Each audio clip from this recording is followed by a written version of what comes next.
Inspirasi firman sinar kasih. Sama-sama bersukacita. Yohanes pasal yang keempat ayat yang ke-36.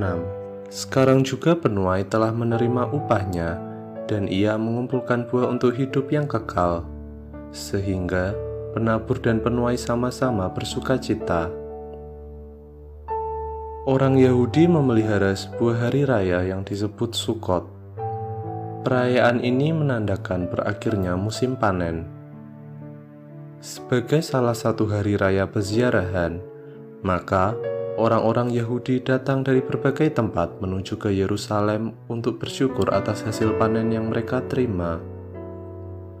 Kemudian, mereka makan bersama-sama dan berdoa untuk turunnya hujan sebagai berkat bagi seluruh bumi. Uniknya, pada masa perayaan ini, setiap keluarga Yahudi membangun sebuah pondok sementara berdinding 3, atau sesuai dengan kata Sukkah yang berarti pondok. Pondok ini beratapkan ranting palem dan dedaunan yang tidak terlalu rapat, sehingga orang di dalamnya masih bisa melihat bintang. Pondok-pondok ini mengingatkan mereka pada masa pengembaraan ketika mereka tinggal di pondok-pondok sementara. Sedikit berbeda, kaum Samaria membangun Sukkah di dalam rumah mereka, yaitu membangun atap sementara untuk menggantung buah-buahan. Tuhan Yesus Kristus mengingatkan perempuan Samaria tentang sukacita merayakan Sukkot. Ia tidak hanya berbicara tentang hal jasmaniah, tetapi juga rohania. Pertama, syukur atas penyertaan Tuhan.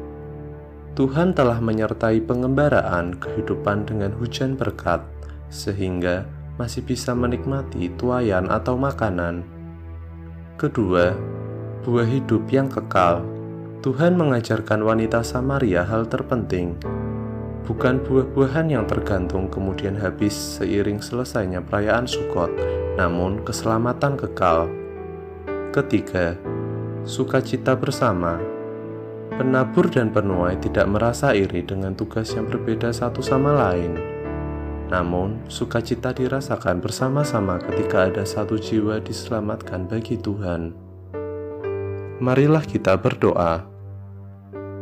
Bapa kami di dalam surga, saat ini kami datang untuk mengucap syukur atas betapa besarnya kebaikan dan penyertaan-Mu di sepanjang hidup kami ya Tuhan. Terima kasih untuk setiap musim kehidupan yang boleh kami lalui dengan kekuatan-Mu sampai pada detik saat ini. Pada saat ini kami mau menanggalkan beban pergumulan kami dan mengundang Roh-Mu untuk hadir memenuhi kami, mengambil alih kendali hidup kami Tuhan. Kami mohon kiranya Engkau memberkati hidup kami, mencukupi segala keperluan kami, dan menjadikan kami berkat bagi orang lain melalui setiap berkat yang sudah Engkau berikan kepada kami. Kami juga berdoa untuk pelayanan Gereja Isa Al-Masih Jemaat Pringgading, khususnya di bidang remaja dan pemuda. Di tengah situasi kondisi pada saat ini, kami mohon kiranya Roh Tuhan terus bekerja dalam kehidupan para remaja dan pemuda gereja-Mu, agar mereka tetap dimampukan untuk setia dalam mengikuti peribadahan yang diselenggarakan secara online. Kami mohon Tuhan tetap menjaga dan melindungi mereka dari segala godaan si jahat maupun pergaulan yang buruk maupun pengaruh-pengaruh lingkungan, khususnya di dunia maya yang bersifat negatif. Mampukan mereka untuk dapat memanfaatkan media sosial secara positif guna mendukung kreativitas dan pengembangan talenta mereka, dan bahkan untuk mempermuliakan nama Tuhan. Kami berdoa juga untuk para rohaniwan, majelis, dan para pengurus remaja dan pemuda.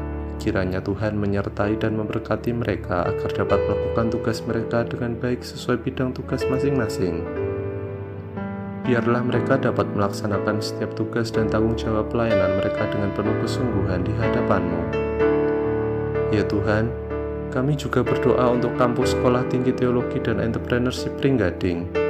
Biarlah melalui lembaga pendidikan ini, Tuhan membentuk pribadi setiap mahasiswa dan mahasiswi agar dapat menjadi pemimpin yang inspiratif dan mandiri, sehingga setelah mereka lulus, mereka dapat menjadi pelayan-pelayan Injil yang mandiri untuk membawa berita Injil ke seluruh penjuru daerah, wilayah, dan dunia. Terima kasih Tuhan, hanya dengan percaya dan berserah penuh, kami percaya Engkau Tuhan yang akan bekerja mendatangkan kebaikan bagi kami, dan biarlah kami dapat melakukan setiap bagian kami dengan hikmat dan kekuatan yang berasal daripada-Mu ya Tuhan. Kami serahkan semua ucapan syukur dan permohonan kami ini ke dalam tangan-Mu ya Tuhan yang penuh kuat kuasa, dan di dalam nama Tuhan Yesus Kristus kami telah berdoa. Amin.